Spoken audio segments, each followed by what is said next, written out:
kebetulan nggak punya asisten di rumah, jadi sore-sore saya bagian bersih-bersih, ngepel sebisa mungkin.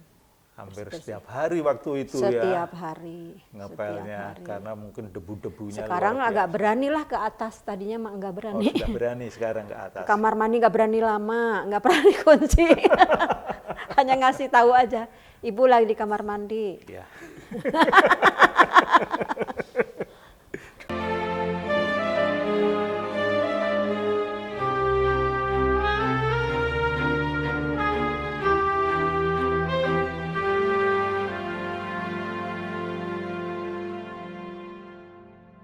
Sahabat usia Mas yang tercinta, pada saat ini saya ditemani dengan Ibu Tuti Riswantini yang rumahnya terdampak bencana gempa bumi pada tanggal 21 November tahun 2022. Nah, di rumah ini pun ternyata terlewati pencatatan dari pihak pemerintah dan pada saat ini Ibu dengan Bapak sedang bebersih rumah, memperbaiki rumahnya, dan semua dilakukan secara mandiri.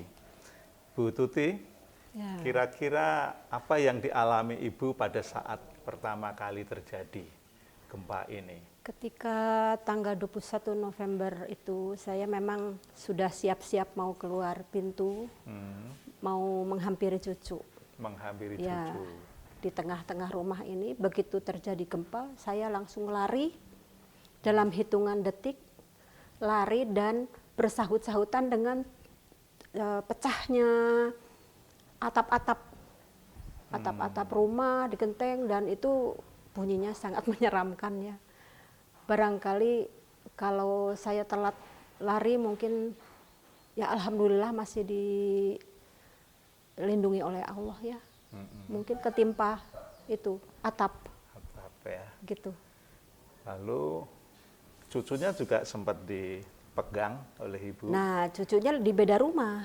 Cucu di beda rumah, begitu saya keluar, cucu juga di luar, kami berkumpul di tanah yang lapang di di tanah kosong di situ sampai jam 5 sore. Sampai jam 5 sore. Tapi ketika sudah sore hari, cuaca ekstrim ya waktu itu, dingin sekali, hujan, air mati, lampu mati sampai jam 11 malam. Ya, jadi dalam keadaan gelap gulita dan masih ada gempa-gempa susulan memaksakan diri untuk masuk rumah daripada kehujanan karena waktu itu tenda tidak ada.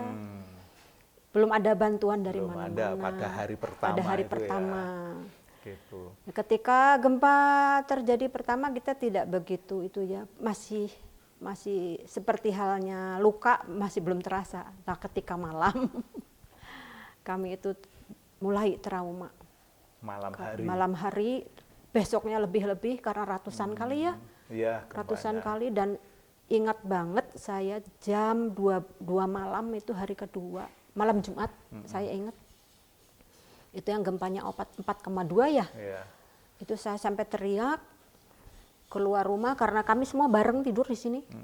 Dua keluarga ya di sini di lantai karena saya merasa atap yang ini aman karena sudah diganti genteng metal. Jadi yang turun, yang jatuh-jatuh itu genteng beton sebanyak 56 lembar yang jatuh. Padahal genteng itu bobotnya sampai 5 kilo ya Bu ya? 3 kilo, satu genteng itu 3 kilo. 3 kilo. Gitu.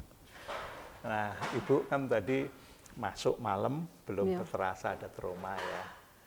Ya mencekam lah. Mulai mencekam ya? Mencekam lah, ya mati lampu, HP tidak nyala semua, air macet, semuanya pokoknya rasanya kiamat ya. Ya Allah. Rasanya kiamat ya. Rasanya kiamat benar. Nah, Ibu tadi kan juga berkata bahwa pada hari-hari berikutnya semakin terasa adanya. Semakin terasa, betul. Ketakutan, trauma. Terus apapun bunyian itu dianggapnya gempa. Ya, begitu ada bunyi jadi badan goyang sendiri, rasanya gempa. Bunyi apa itu misalnya, Bunyi Bu? pintu mobil, bunyi paling paling takut bunyi derit genteng. Derit, derit, derit. Ya, karena setiap ada gempa susulan itu bergemuruh. Oh. Yang aslinya tuh bergemuruh, drrrr gitu tuh dari genteng duluan. Genteng itu. Genteng. Itu Dan selalu hitungan detik. iya. Nggak memang sempet kita untuk lari. semua terjadi hanya dalam waktu yang Betul, singkat. betul. Ya. Nah, Ibu, ketika trauma ini kira-kira sampai berapa lama, Bu? Minggu keempat ya baru agak tenang ya. Minggu keempat keempat. saya baru agak tenang. Dan Nah. itu cucu saya yang usia 17 bulan aja itu kagetan sekarang. Sekarang ini Iya. cucu ikut kagetan ya. Iya. Berarti sebetulnya cucu itu kalau sudah dewasa atau sudah ini ngerti trauma gitu ya. Ngerti, iya. Gitu ya. Nah, Ibu caranya mengatasi trauma gimana ini, Bu? Ya Pak, saya berpikir kembali kepada yang mencipta ya. Mm-mm. Bahwa kalaupun pengalaman pribadi yang sudah-sudah, bahwa walaupun kemanapun kita pergi, kalau itu sudah takdir, itu tidak akan kemana gitu. Jadi saya kembalikan sama yang punya aja. Ya Allah, tenangkan bumimu itu. Iya. Saya tidak akan pergi kemana-mana, walaupun ada ajakan dari saudara, yuk di sini di Cimahi. Ya, saya terlalu banyak baca karena ada gempa, saya download tuh BMKG. Ternyata setiap hari itu ada Berita. gempa, itu ada di mana-mana. Iya, betul. Gitu. Yang terakhir itu sudah di luar Jawa. Iya, di Ada Maluku. gempa. Iya, Maluku gitu. itulah 7,9. Jadi Indonesia memang sedang Iya. diguncang pada Ring saat of ini. Fire. Ring of Fire. Itu sebuah petualangan itu, Bu. Ketika ada gempa gini kan saya sering ngobrol sama Bu Dida sebagai guru geografi, Bu Elitri, ya itu jadi penjelasannya itu bikin kami down, tapi nggak usah Bu Tuti, di Cimahi juga ada. Saya ini rumah ini di atas Sesar Lembang, Bu Dida. Oh, Bu Dida ya. Bu Dida. Ya pasrah aja ke Allah. Pada akhirnya ke sana, pasrah pada yang punya. Ya. Jadi mengatasi traumanya Gitu, kembali pasrah aja ya. pasrah, kembali kepada yang punya bumi. Gitu. Ya enggak? Betul.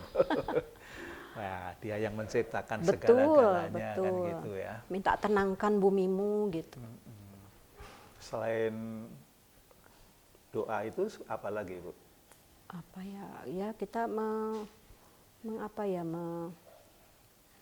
itu sih saya rasa ya. Terus saya berpikir bahwa saya merasa bersyukur. Saya ini tidak terdampak, keluarga masih sehat semua. Saya melihat yang lain yang di luar sana yang bayi meninggal di tenda, ya banyak yang kedinginan, betul-betul kedinginan, dan sampai sekarang pun masih di tenda. Itu yang bikin saya kuat sekarang. Betul. Gitu. Jadi saat ini orang yang tidur di tenda masih banyak sekali. Iya. Dan juga Ibu tadi berkata ada baby juga tidurnya di tenda. Iya. Padahal tendanya dari plastik, ada sengatan matahari, tentu itu panas sekali Iya. dalamnya. Ya, cerita teman-teman kalau siang hari sangat panas. Betul. Hundar istilahnya ya. Hunian darurat. Hunian darurat, ada yang pakai rusuk, singkatan apa gitu, rumah susun atau rumah sementara gitu. Iya.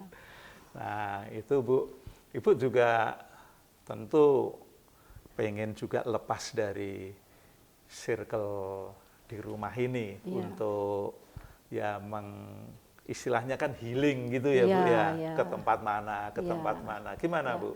Kebetulan kemarin hari Rabu itu grup kami pengajian Purna itu dadakan ngajak ke Jatinangor Park sambil kita mau lihat itu Al-Jabar.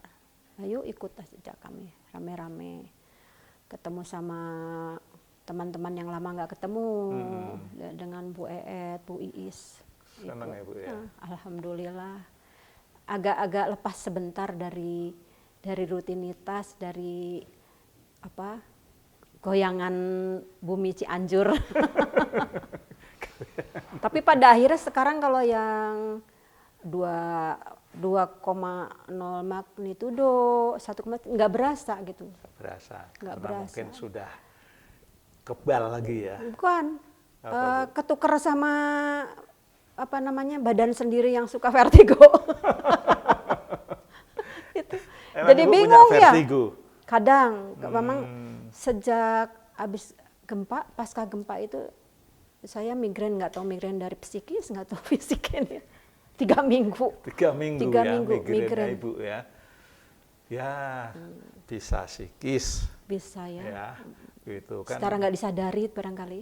Bisa juga karena memang dengan adanya gempa itu kan apalagi rumah Ibu juga terdampak ya, mau nggak mau pasti kepikiran itu. Pasti. Ya, gitu. Alhamdulillah. Nah, Ibu saat ini Ibu kan sedang berbenah Ya, ya. Kalau saya melihat sebetulnya bebenah Ibu ini ya lebih, kalau ukuran dari pemerintah kan paling ringan 15 juta. ya, Gitu. Saya melihatnya mungkin oleh orang luar ringan, iya. tapi saya yakin lebih ini ya.